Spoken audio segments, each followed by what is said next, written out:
তোমার শাশুড়ি যেন কি বলতো, তার নাম যেন কি ছিল, আসলে তাদের কথা বলতে গেলে আমার মনে ঘুরাই না, আমার তার সাথে গল্প করতে গেলে ঘুরাই না। তো তারা কেমন ছিল তা তো জানি না, আসলে শুনি। আর হচ্ছে আমার শ্বশুরমশাই ডায়েরি লিখতেন, আমার এখানে সাজানো আছে আমার শ্বশুরমশাই ডায়েরি।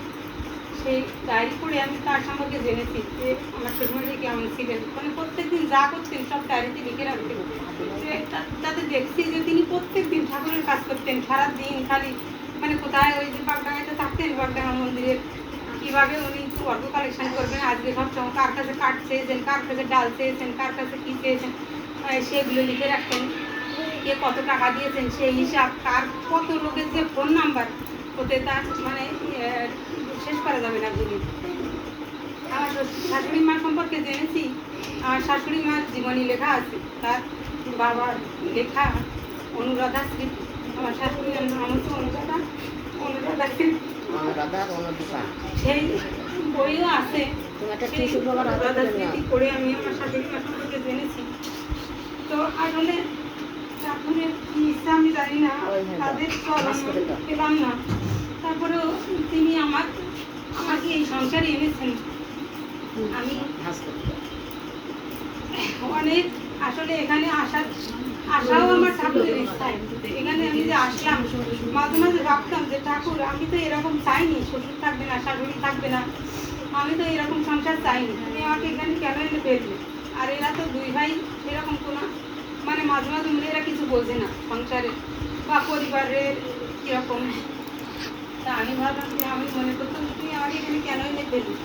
তারপরে ভাবলাম কি যে না, আমার হয়তো এখানে এনে ফেলেছি যে এদের দেখার জন্য, যে এরা মানে এদেরকে কে দেখবে, আমি না আসলে এরা কী করে কী করবে। আমার তাই মনে হয় যে এখানে আসলাম।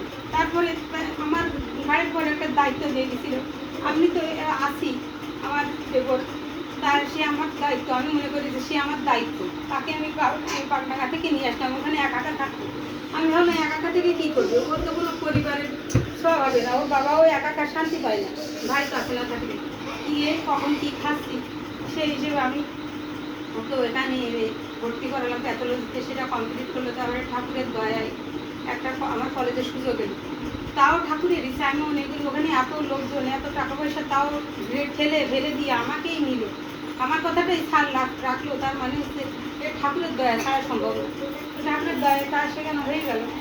এবং তারপর চিন্তায় ছিলাম বিয়ে কোথায় দেব, আর এটা যে কত বড় মানে দায়িত্ব, বিয়েটা দেওয়া কত কঠিন কাজ, সেটা আমি হাড়ে টের পেয়েছি। আমার দাদার বিয়ে দিয়েছি, আমার বোনের বিয়ে দিয়েছি, দেবর বিয়ে দিলাম। তো এটা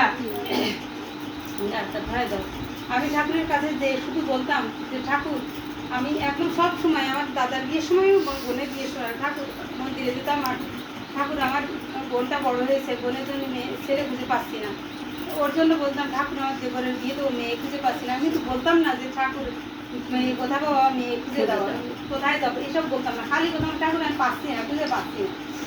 এই ঠাকুরের দয়ায় আমার যেখানে যেগুলো আমার বোনের বিয়ে হয়েছে, তারপরে আমি একটা লক্ষ্মী বউ এনেছি, সে যাই হোক যেমন হোক যে পরিবার থেকে, আমি ওকে অত সেই যখন ঠাকুর বললেন যে বংশ বর্ণ দেখে বিয়ে দিতে হয়, তা আমি কীভাবে জানি না, ঠাকুরের আমি সেই ঠাকুরের কথা মেনে বংশ বর্ণ দেখে, ওর মার দাদু ছিল ঋত্বিক,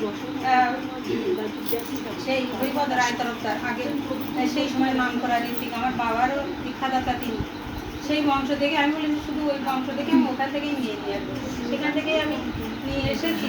এবং ঠাকুরের দয়ায় সে লক্ষ্মীমন্তই হয়েছে। আমি অনেক বকাঝকা করি, ওকে এখনও সুস্থ হয়নি, বাবা মা নিরামিষ খায়, তো মাঝে মাঝে এখানে সেখানে খেতে সুস্থ হয়নি।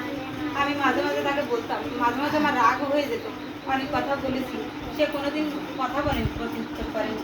আমি তারপরেও ঠাকুরের কাছে প্রার্থনা করতাম যে আমার কেন বলেছি, আমার ভয় হতো, অনেক দেখেছি তো যেখানে মাছ খায় আর বউ যদি নিরামিষ মানে মাছ খায়, আর সেখানে খাওয়া দাওয়া তো ভালো হয় না, আর বউ যদি চায় যে আমি মাছ ছাড়তে পারবো না, তাহলে ওর টেকা খুব মুশকিল। আমি শুধু ঠাকুরের কাছে প্রার্থনা করেছি, ঠাকুর এরা তো দুই ভাই কোনোদিন মাছের স্পর্শে কোনোদিন যায়নি, আর কোথাও ওরা সহ্যও করতে পারে না, তো এইরকম যদি ওর হয়, ও তো আমি এত কষ্ট করি, আপনারা তো সবাই জানেন কতবার, আরও মানে অসুস্থ হয়ে পড়েছে, সেখান থেকে ঠাকুরকে ফিরাই নিয়ে এসেছি। ঠাকুরের কাছে পাঠাবো, ওকেও বলেছি বন্দি তুমি এরকম কিন্তু করবা না, তুমি সুস্থই না, তুমি তো নিয়ে দেবা। তাও ও সুস্থই নেবে এবং এই কতদিনই নেওয়ার কথা ছিল, তার একটা সমস্যার কারণে নিতে পারেনি। আর তার বন্ধুরাদিকে ফোন করা হয়েছে, দাদু আসবে, ওকে সুস্থ নিয়ে দেবে। আর ওর মা বাবাদের নিরামিষ খায়, ওরা খুব ভক্তপ্রাণ, দুজনই খুব ভালো মানুষ। তো আপনারা সবাই, আমি শুধুমাত্র ঠাকুরের কাছে প্রার্থনা করেছি, ঠাকুর আমি যে দায়িত্ব আমার ঘাড়ে পড়েছেন, আমার শ্বশুর শাশুড়ি যে দায়িত্ব দিয়েছেন, আমি কিছুটা হলেও সেই দায়িত্ব পালন করেছি এবং আমি তারাও যেন আমার আপনাকে আপনারা আশীর্বাদ করবেন আমাকে, যেন আমি তাকে মাথায় রেখে চলতে পারি। আর ওরা দুইজনও যেন ঠাকুর মুখে হয়ে চলতে পারে, ঠাকুরের জীবনে অনুসরণ করে তাদের জীবনে যেন উজ্জ্বলতর হয়, সুসন্তানের অধিকারী হয় তারা। আপনারা সবাই এই প্রার্থনা করবেন। পরবর্তীরা দুলছি চলে, আমার শ্বশুর শাশুড়ি কোথায় আছে আমি জানি না, যেখানেই আছে তারা যেন ঠাকুরের চরণ পায়, এই প্রার্থনা করবেন। আমরা পরবর্তীরা সবাই শান্তি। জয় গুরু।